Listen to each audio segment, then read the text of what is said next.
Hello everyone. आज हम लोग पढ़ेंगे सेक्शन फार्मूला के बारे में। तो सबसे पहले समझ लेते हैं कि सेक्शन क्या होता है।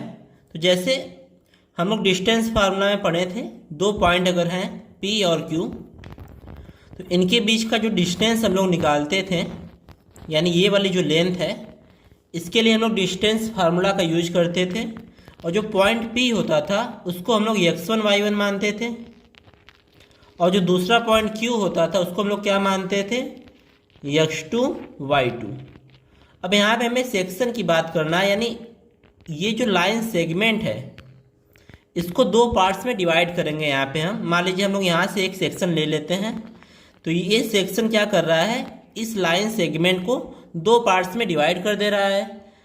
तो ये जो पहला पार्ट है इसको हम लोग बोलते हैं m1, और जो दूसरा पार्ट है इसको हम लोग बोलते हैं m2। अब हमसे पूछता क्या है कि मान लीजिए जो पॉइंट है ये है A आपका, इसको हम लोग बोलते हैं A। तो अगर हमसे पूछ दिया कि A का कोऑर्डिनेट कितना होगा, यानी x और y की वैल्यू बताइए इसके लिए, तो इसके लिए जो फार्मूला हम लोग यूज करते हैं उसको हम लोग बोलते हैं सेक्शन फार्मूला। तो फार्मूला बहुत सिंपल है, इसको हम लिख देते हैं। मान लीजिए आपको x y यानी पॉइंट A निकालना है, तो इसके लिए फार्मूला क्या होता है आप आराम से समझिएगा, बहुत ही इजी फार्मूला है। जैसे m1 और m2 है, तो हम लोग क्या करेंगे, ऊपर भी m1 प्लस m2 लिख देंगे, नीचे भी क्या करेंगे, m1 प्लस m2 लिख देंगे। यहाँ पे भी सेम करेंगे, m1 प्लस m2 ऊपर लिखेंगे और m1 प्लस m2 नीचे भी लिखेंगे। तो यहाँ पे ध्यान दीजिए, जो पहला होगा यानी ये वाला, ये किसको रिप्रेजेंट करेगा, x को, और जो दूसरा है वो किसको रिप्रेजेंट करेगा, y को। तो यहाँ हम क्या करते हैं ना, ये हम लोग x निकाल रहे हैं, तो m1 के साथ हम लोग क्या करेंगे, x2 का मल्टीप्लाई कर देंगे, और m2 के साथ क्या करेंगे, x1 का मल्टीप्लाई कर देंगे। साथ में यहाँ पे क्या करेंगे, m1 के साथ y2 का मल्टीप्लाई करेंगे, और m2 के साथ क्या करेंगे, y1 का मल्टीप्लाई।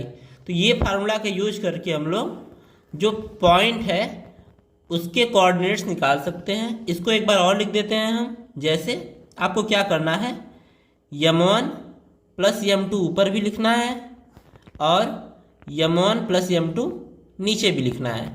तो x अगर आप निकाल रहे हैं तो यहाँ पे क्या करेंगे, m1 के साथ x2 और m2 के साथ x1।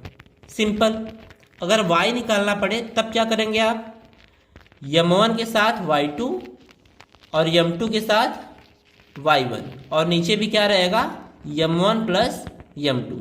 और इसी फार्मूले का यूज करके हम लोग कोऑर्डिनेट निकालेंगे। अब हम सॉल्व करते हैं क्वेश्चन 1। तो इसमें देखिए, find the coordinates of the point which divide the join of -1 7 and 4 -3 in ratio 2:3। तो यहाँ पे कोई पॉइंट है 1, ये मान लीजिए आपका पॉइंट है -1 और 7, और दूसरा पॉइंट है 4 और -3।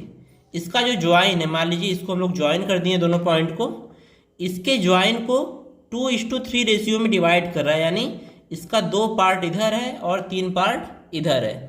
तो आपको कोऑर्डिनेट बताना है इस पॉइंट का, यानी जो m1 है वो कितना हो जाएगा, 2 हो जाएगा, जो m2 है वो कितना होगा, 3 होगा, साथ में ये हो जाएगा x1 y1 और ये हो जाएगा x2 y2। तो यहाँ पे लिख देंगे -1, 7 है तो इसको मान लेंगे x1 y1, और जो 4, -3 है इसको मान लेंगे x2 y2। और 2:3 के रेशियो में डिवाइड कर रहा है, इसका मतलब क्या हुआ, m1 की वैल्यू हो जाएगी 2 और m2 की वैल्यू क्या हो जाएगी, 3। ध्यान रहे, जो पॉइंट पहले बताएगा उसको x1 y1 मानेंगे, जिसको बाद में लिखेगा उसको x2 y2।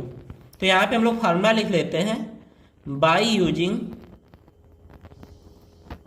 Section formula.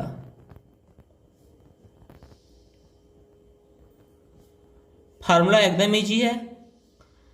x y क्या हो जाएगा आपका, ये हो जाएगा, हम फिर से लिखते हैं m1 प्लस m2, 2 बार लिखेंगे ऊपर नीचे,